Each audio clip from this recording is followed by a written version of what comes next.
Hi Tendai. Many innovation programs and projects in large corporates struggle because they don't get a clear enough guidance from their company's innovation strategy. Let's talk a bit about that.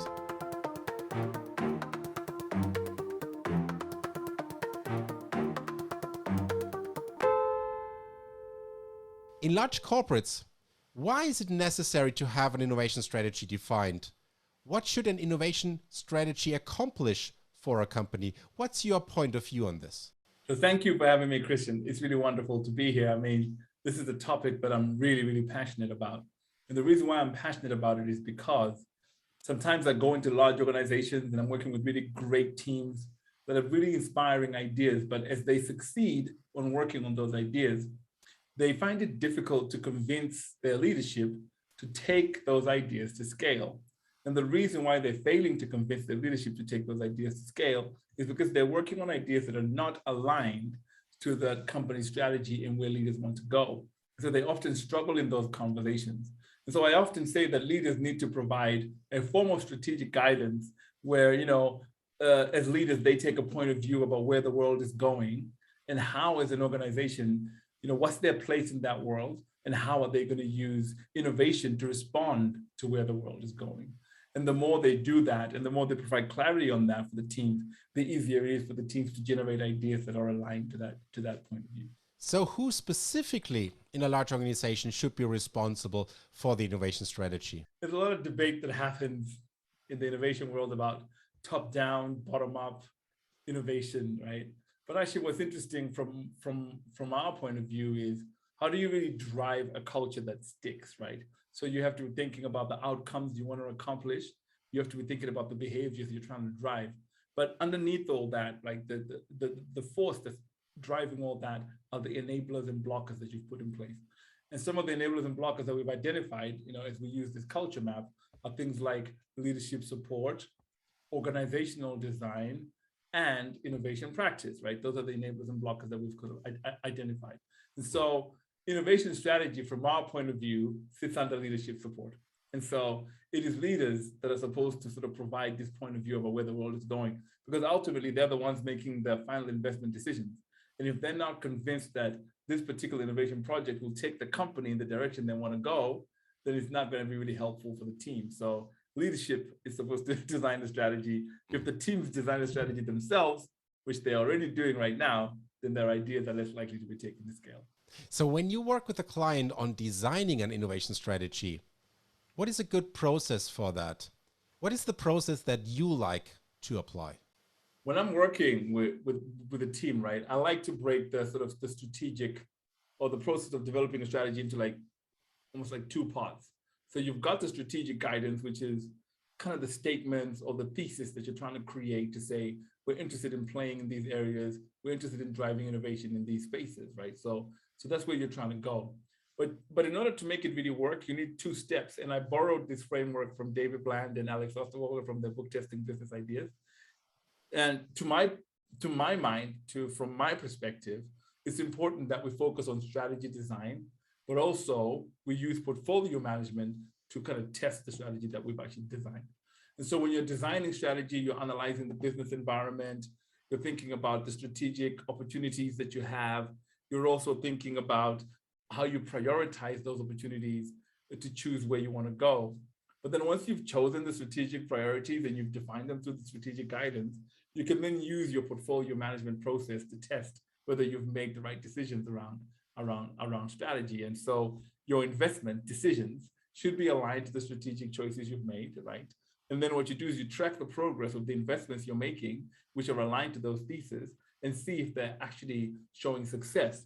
And if they are showing success when you evaluated the returns, then you know you picked the right strategy. And so you can see that with this process, strategy is an iterative process, right? You evolve strategy depending on the results that strategy is actually producing. So the results of your strategic choices informs whether you carry on. If the results are not as great, you can then pivot and change and design a new strategy. So in working on this strategy design loop, so in the process that you're proposing, what are the key elements you recommend to look at to come up with an actionable innovation strategy? When we're working with companies, we kind of lead them through three different thinking layers, right? if you're going to pick a direction of where you want to go, you first need to know where you are, right? So you're like, where are we as an organization, right? What's our place in the world? And so we help teams kind of articulate their company's current innovation strategy. What is the strategic direction the leaders have identified at the moment? What is the organizational culture? What are their brand aspirations, et cetera? And then we also work with them to design their business model. So what business model are they using as an organization, right? What is the front end, back end of that particular business model? And then finally, we look at that business model and use this tool that we call the disruption risk assessment tool. And with the disruption risk assessment, we're really focused on this business model, what are the challenges that are coming up? What are the trends that might challenge that business model? Because that becomes the source of thinking about what to do next. Okay, so that's the first layer. The second layer of what we want to be thinking about is, okay, now that we know where we are, where do we want to go? Where do we want to play? And in order to do that, we work with them to sort of generate opportunities, right? Generate as many opportunities as you can. Think about it in terms of explore and exploit, right? What are the kind of strategic opportunities that we're noticing? And then we evaluate those opportunities in terms of how much potential they have to create value and how difficult it will be to use those opportunities to kind of grow the business. And then finally, we prioritize those opportunities to actually make choices about which ones we want to go for. Once we've actually prioritized the strategic opportunities, that becomes the guidance then for teams to start thinking about, okay, what do we want to work on? And so we then get down to the specifics of how do we want to win, right? Do we want to invent new business models, or do we want to improve our current business models in order to deliver the wishes of the strategic opportunities that we've actually prioritized? And I often find that a lot of companies might end at the first layer only, identify where we are. And it's like, okay, now go solve that for us. And teams find that confusing. Other companies will end at the prioritizing opportunities, but not then give specific guidance of how they want those opportunities tackled. Do we want to explore new business models? Do we want to improve current business models, right? And so guidance down to the specific level of like, how do you want us to tackle is often helpful, because a lot of teams we work with complain, they go, the strategy is clear at like 50,000 feet, but once you get to 100 feet, it's hard to bring it to life, right?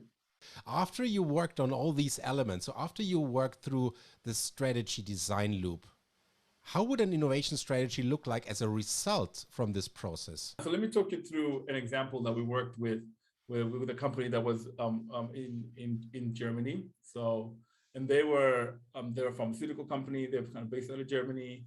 And there was like a change in the digital supply law within Germany. And so that was like the disruption risk that they kind of caught. And so we thought, okay, well, let's work together. Let's identify potential opportunities. So the names have been hidden of the opportunities they identified, but this is what their map looked like.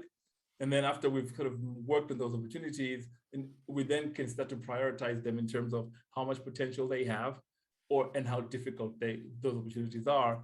And so after they identified those opportunities, we did an evaluation and we mapped the opportunities like that, where we identified those opportunities we can call moonshots, which are those opportunities that are really, really have a lot of promise, a lot of potential, but are also challenging. Then we've got the gold mine opportunities that are like really great opportunities, but not as challenging, right? So that's really what you want to go for. Those things that have the potential to have the greatest impact. And so we help them prioritize those, right? Make two choices. What do you want to pursue now? What do you want to keep open? And what do you want to sort of place in storage and not think about for a while? And then what we did was, after we had sort of done the prioritization, we then color coded the opportunities to say, okay, the green ones we're going to go for first, the orange ones we'll kind of think about, and then the red ones we're not really going to focus on those for the time being.